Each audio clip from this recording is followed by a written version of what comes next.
clothes, Ma. You think we'd just let you walk, huh? Was I being interrogated by a 10-year-old in cosplay? Just then, a tall man stepped in. The man introduced himself as Mr. Hines, the owner of the mall. He was an American who just happened to be there that day. Lucky me. He listened to my sob story, called my hotel, and 20 minutes later, my parents showed up. Lara, we're so sorry. We got an urgent message regarding a prototype and had to leave in a hurry. And we totally forgot. Huh, typical.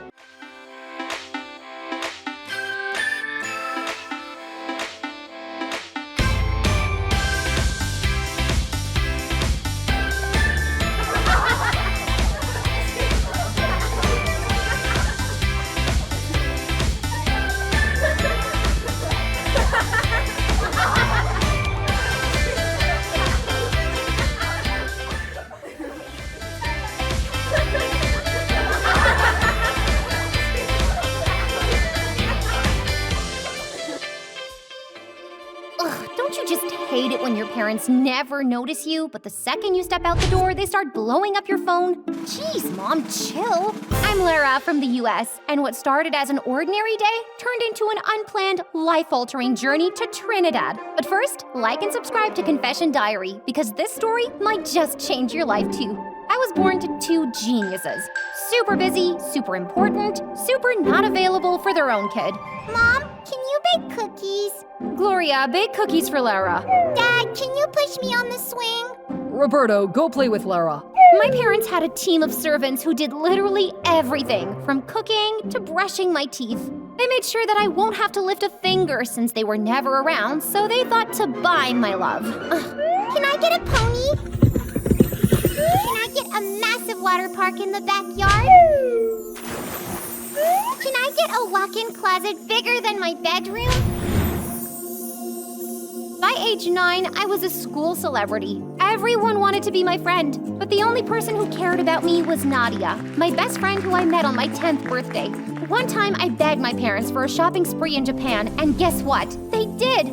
Best parents ever! Or so I thought.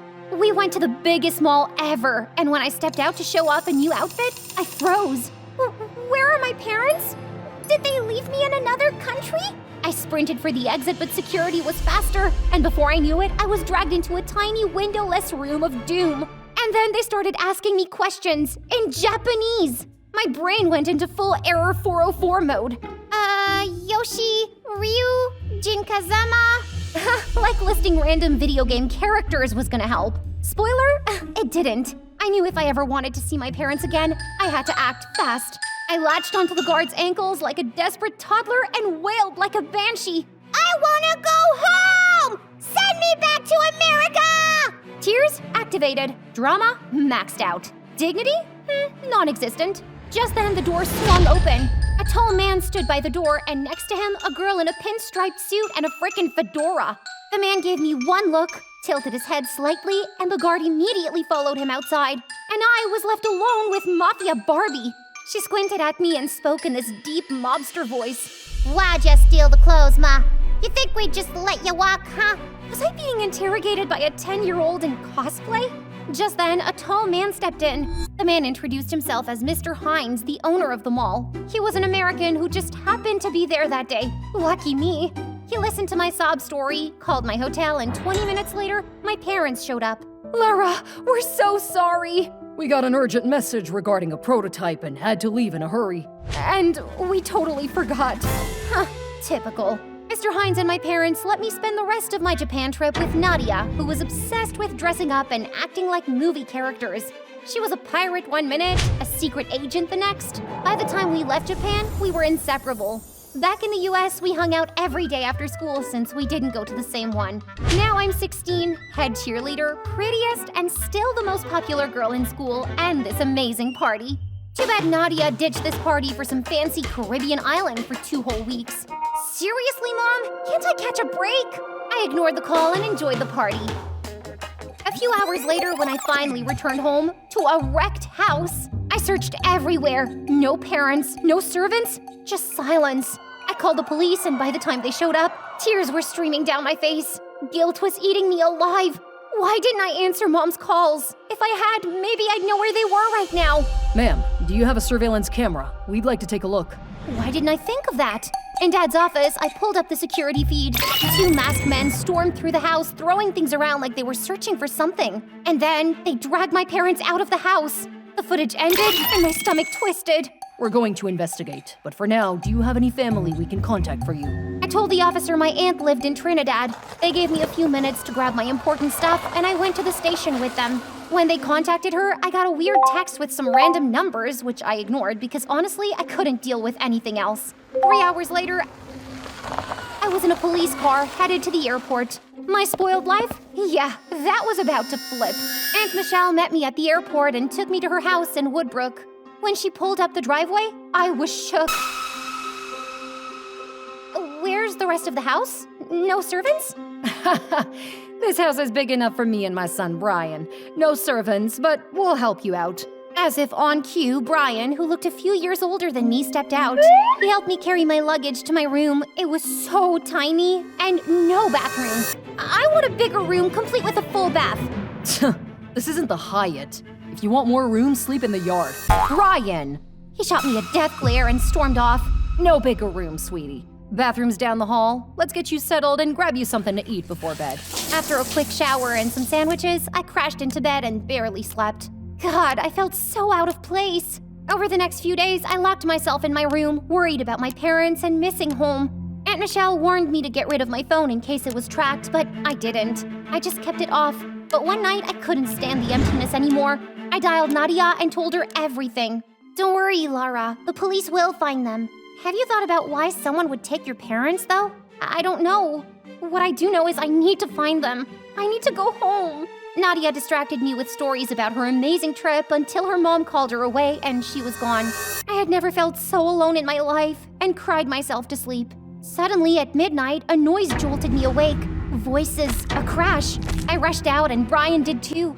Aunt Michelle was fighting off 2 men with some amazing karate moves when she saw us. Get out of here now! Brian yanked my arm and we took off running. Down the street, then another, until my feet refused to move. What the? Suddenly, I stumbled into a street bursting with music, packed with people dancing and drenched in paint, oil, and mud. Brian, is this some kind of ritual? And for the first time since I got here, Brian actually laughed. This is Juve, a pre-dawn party with paint, mud, oil, and powder before the main carnival event, where colorful costumes are paraded along the streets of Trinidad and Tobago, which, by the way, is the greatest show on Earth. A man painted completely blue with horns walked right up to us and blew fire from his mouth. Ah! Brian glanced back, and the men were staring right at us. We've got to go. We wove through the crowd until someone called Brian's name. The guy looked like he'd swam through a swamp covered in mud from head to toe. Brian didn't hesitate. We made our way to him. Where's the mud? Cover us. What? That is not going in my hair. Oh, would you prefer black oil? I gasped. That's what I thought. Brian's friends slapped mud all over us, and my soul left my body. When I get home, I'm breaking the Guinness World Record for the longest shower ever. Once done, we began to move with the crowd. Brian squeezed my wrist. Ow! Brian, what the? That's when I saw them. The guys following us. And they were looking right at me. Crap! Dance! What? You're the only one not dancing. They'll know it's you. I sucked in a breath and moved, stiff, awkward, probably resembling a malfunctioning robot. It's working. Keep going. After a few moments, I heard Brian speak to his friend. You got that? Yup. I froze. Got what? Then I saw it. The phone. My jaw dropped. Have you been recording me? Well, think of it as memories from your first Juve. I groaned. Brian grinned. Loosen up. We'll stay for the band for a bit, then go find Mom. For the next hour, Brian and I stuck with his friends, and it was super fun. When we finally waved goodbye to his friends, 3 figures covered in mud approached us. Brian tensed. Oh, not again. We were about to run when one of them yelled, "Lara?" I froze. Nadia? She ran up and hugged me, smearing even more mud on me, but honestly, I didn't even care. The next few minutes were a blur as I spilled everything to Nadia and her parents while Brian called Aunt Michelle. She pulled up fast, barely parking before jumping out. Nadia's parents offered their guest house as a hideout, so we had a safe spot, for now. That night, I curled up on my bed, wondering if life would ever be normal again, when Brian knocked once before stepping in. How are you holding up? 1 minute I was ignoring Mom's calls. Now Now I'd do anything to hear her voice. Brian pulled me into a warm hug. I've never been close to my parents, but I can't lose them, Brian. I just can't. You won't. He pulled away and looked into my eyes. I am sure they're doing everything possible to be able to see you again. My phone buzzed. Same weird numbers. I frowned. What's wrong? I handed him the phone. I keep getting these messages. His expression darkened and he scrolled through my phone. Since when? The day my parents disappeared. Suddenly he bolted out of the room without another word. Brian? I scrambled after him, heart racing, and he instantly barged into Aunt Michelle's room. She didn't even look up from her laptop. What's up? I think Lara's been getting coded messages from her parents. Brian handed it over. We watched in silence as she tapped away on her laptop. Auntie, can you break the code? She chuckled. Girl, I ran rings around your father in school. You thought he was the only brain in the family? A few more taps, then a sharp gasp escaped her lips. I stiffened. Is it bad? Are they hurt? She turned to me. They've been at the house this whole time, in the lab. What?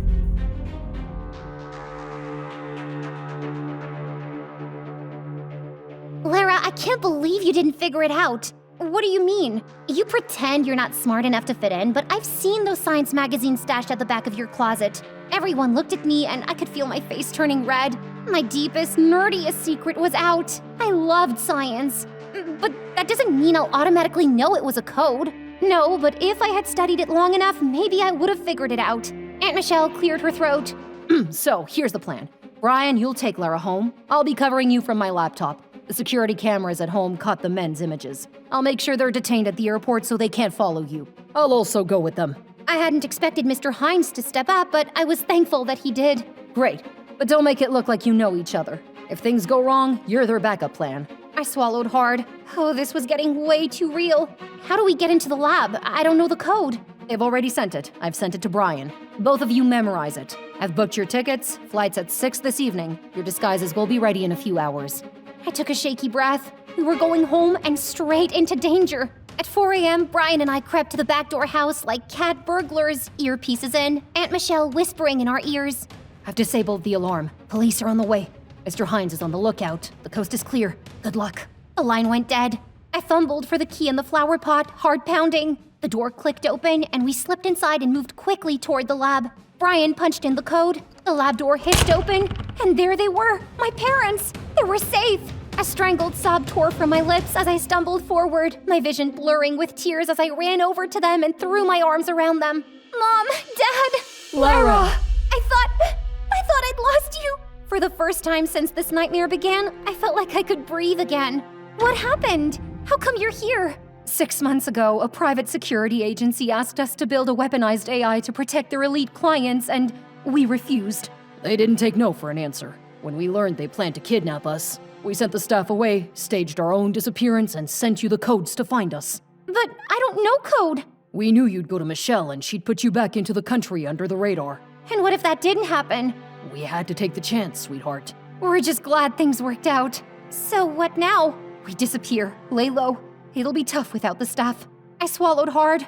I couldn't stay the way I was. My parents needed me more than ever. I wanted to be more. No more pretending. I'm sorry I've been such a spoiled brat all these years. It's time I started pulling my weight. Honey, we're so sorry we put you through this. A screen flashed in the lab.